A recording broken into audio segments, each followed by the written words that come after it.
Thomas hit LA like a storm front with a carry-on, stepping out of the rideshare and into a city buzzing about Italy, a rescue on the water, and a kiss that cracked open months of careful promises. He didn't waste a second unpacking, didn't text anyone a polite "I'm back." He went straight to his mother's door because the one thing he knew with absolute certainty was that when Ridge blew up a bridge he liked to pretend he'd built a detour.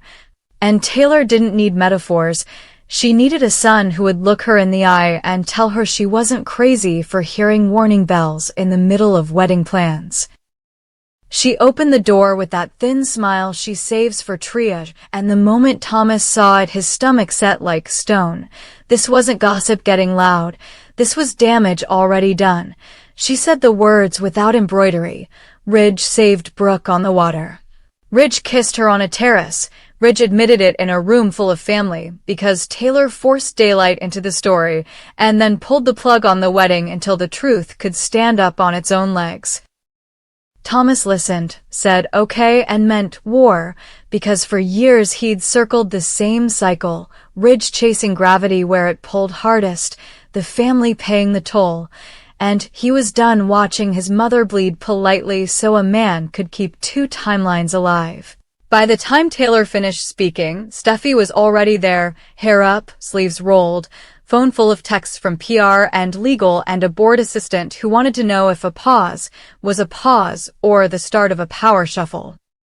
She didn't hug the room into calm. She mapped it like a battlefield. Forrester Creations had shows on the calendar, cash committed, buyers inbound, cameras ready, and a scandal turning oxygen into clickbait. They needed containment, clarity, command. And if that meant choosing home over habit, she'd do it with both hands.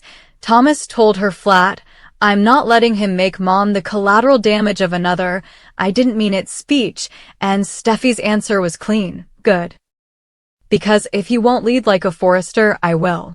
At Forrester headquarters, the glass walls were already vibrating with the whisper that never stays a whisper. Ridge, Brooke, Italy, Taylor, wedding paused. And Carter had parked himself outside the executive suite with a legal pad and a face that says "Do not test me." Eric arrived early, old world steady, and called for a family session before the day could be chewed up by half-truths.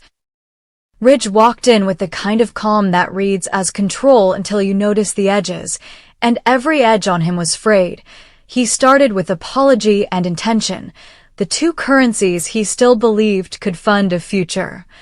But Thomas didn't let him spend either without receipts. "You didn't trip," he said, not raising his voice, making every syllable count. "You kissed Brooke because you wanted to, because in the moment that counted you chose what you always choose, and the difference this time is Mom refused to give you a free pass to the altar. That's not her being dramatic. That's her being done. Now I'm done, too." Ridge tried to turn it into father and son, the old lecture about lines and respect, but Thomas didn't blink. He owned his past in a single sentence. "I know what it looks like when a man lies to himself and calls it love. I did it. I fixed it. I won't watch you burn Mom with the same match." And then he laid out the part Ridge hadn't anticipated. This wasn't just about hearts. It was about the brand. Designers get replaced, CEOs get rotated, board chairs change. Forrester survives because the name means something, and the name takes a hit every time the patriarch treats personal chaos like a storyline to be managed. Steffi backed him without flinching. "We're not going to run a global fashion house off an apology tour," she said, sliding a folder across the table. Inside were timelines, crisis comms drafts, a proposed restructure that shifted day-to-day authority to her desk with immediate effect, and a clean carve-out for Ridge to step back from public leadership until the dust settled. No banishment, no humiliation, just a fact. Stability sells, and right now she was the only one who could project it without asking anyone to suspend disbelief. Eric studied the room with a patriarch's eye and a designer's ear. He loved Ridge, loved Taylor, respected Brooke, and adored his grandchildren, but he also knew a collection can't walk if the floor is shaking. He asked the one question that mattered. "Are you doing this to punish your father or to protect the company?" And Steffi answered without an ounce of theater. "Both, if I'm honest, but the protection is non-negotiable." Ridge bristled, called it a coup, and Steffi didn't deny the heat. "Call it what you want," she said. "I'm calling it a correction." Carter, neutral on tone but surgical on substance, explained the levers. An emergency leadership vote could reassign operational control. Share blocks mattered. Historically, Ridge and Steffi shared power. Thomas held a smaller piece, but a loud voice. Eric's vote could settle it. The Logan sisters held influence through relationships, not stock. Brooke's name moved headlines, but didn't move ballots. If this went to the board tomorrow, headlines would read Forrester Civil War by lunchtime. Steffi suggested a middle path that still cut deep. A signed memorandum moving public spokesperson duties, runway leadership, and media access to her. A formal statement that Ridge would focus on design in a quiet period while the family handled personal matters. A PR ban on questions about Italy beyond the sentence already released. A staff briefing making it clear that whispers would cost jobs, and a schedule that kept Forrester on the front foot, campaign shoots on time, buyer meetings led by Steffi and Thomas. Eric on select appearances as the face of timeless prestige. Ridge said he wouldn't be benched in his own house, and that was the line Thomas wanted. "Then stop handing the other team the ball," he shot back, and the room went still because it was as clean a call-out as a son gives a father. Taylor stood in the doorway then, not to pour gasoline, not to play martyr. Just to stop the men in her life from setting the building on fire. She told Eric she loved him, told Carter to do what kept the company intact, told Steffi she was proud, told Thomas to keep his temper pointed, and told Ridge the only thing that could be said in public. "I won't be a party to pretending we're fine when we're not. If you want the company to stop bleeding, start by stopping the story from writing itself." Outside, cameras gathered because they always do. Inside, Brooke arrived with Donna and Katie flanking her like bookends. She had made her own choice in the hours since the confession. No more fog, no more back corridor agreements, no more protect me by hiding me. And she said it to the room before anyone could assign her a role. "I won't be your scandal and I won't be your scapegoat. If you two," she tipped her chin at Ridge and Taylor, "need clean space to decide whether this is dead or sleeping, take it.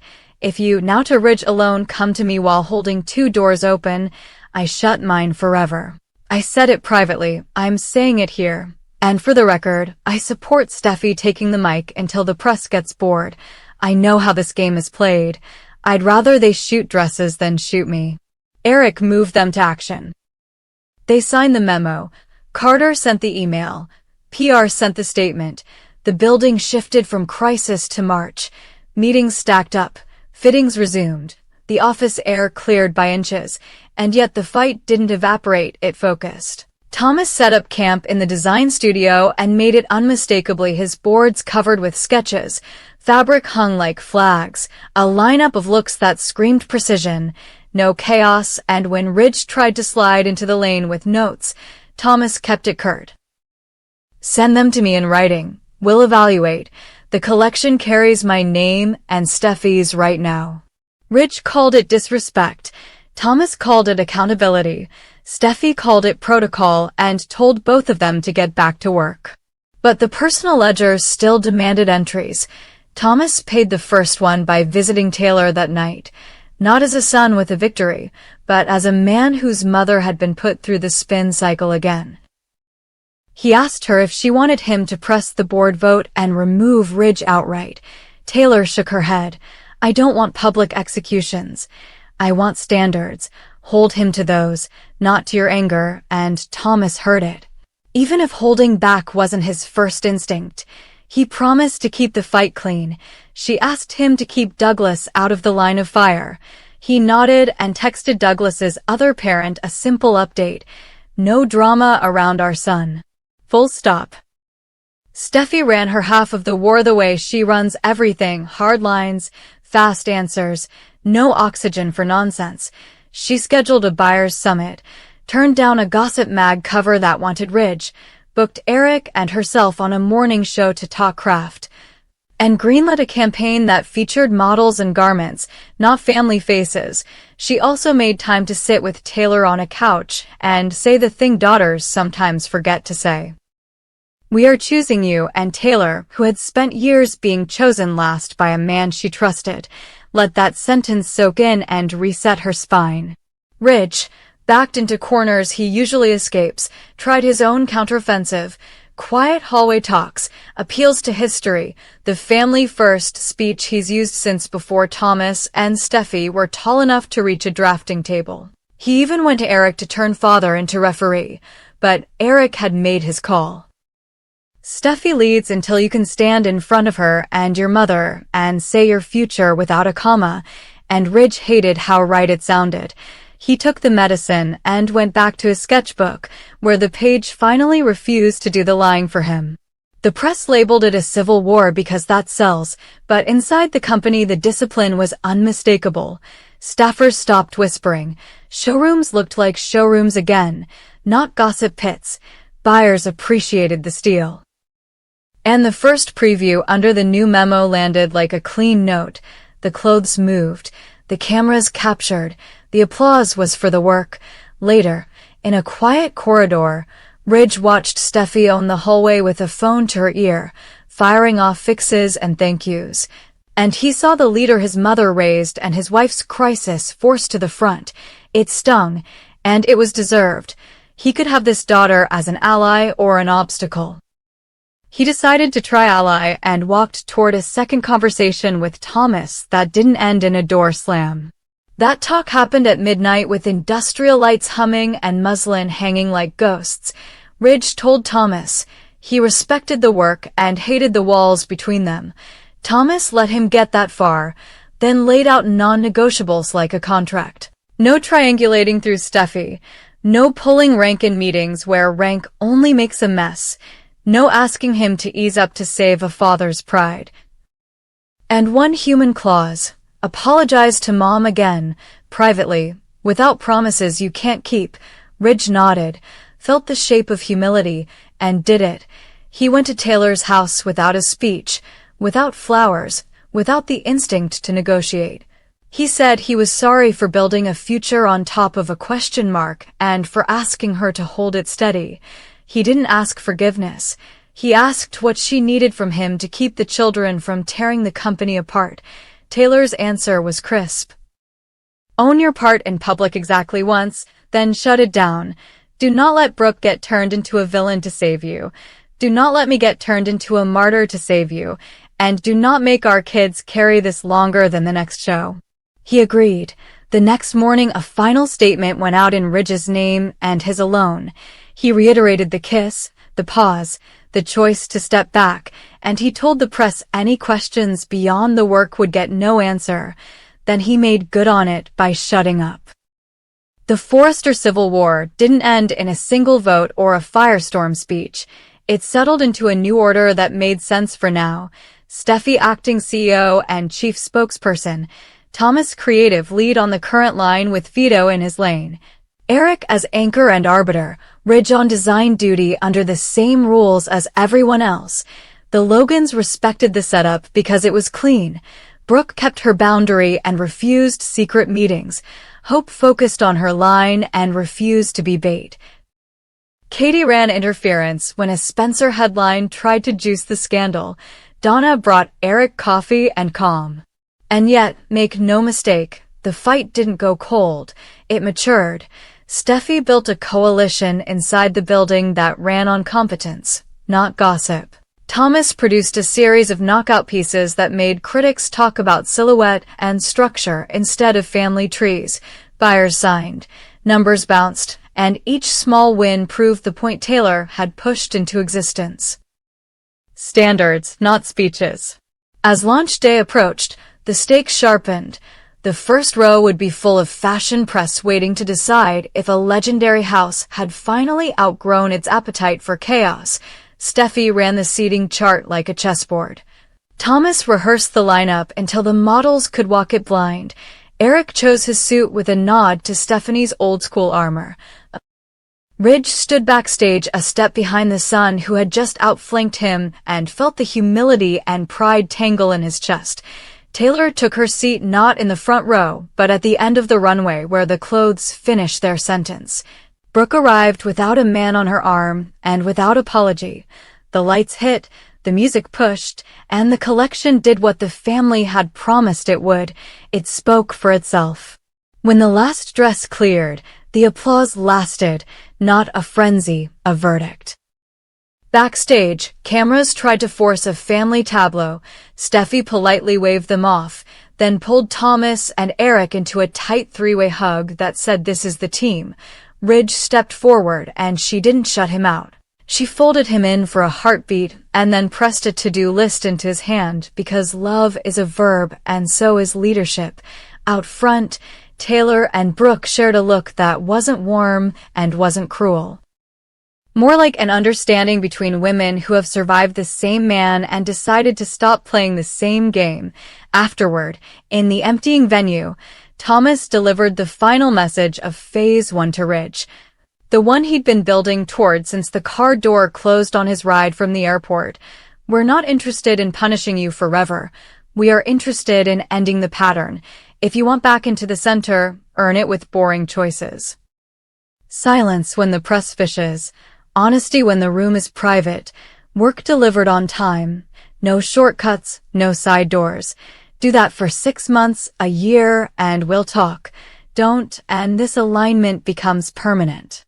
Ridge didn't argue. He stuck out his hand and his son actually shook it.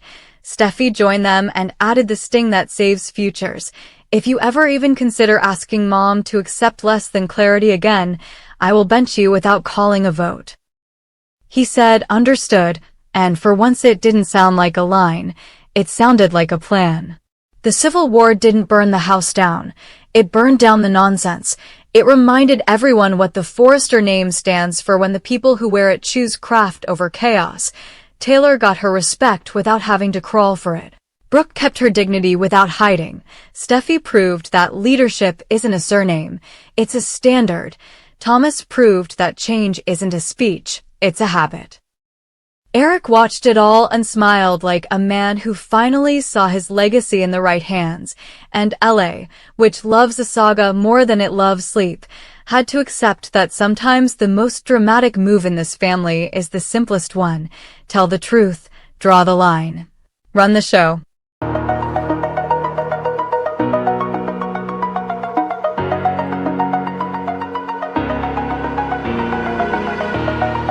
Oh.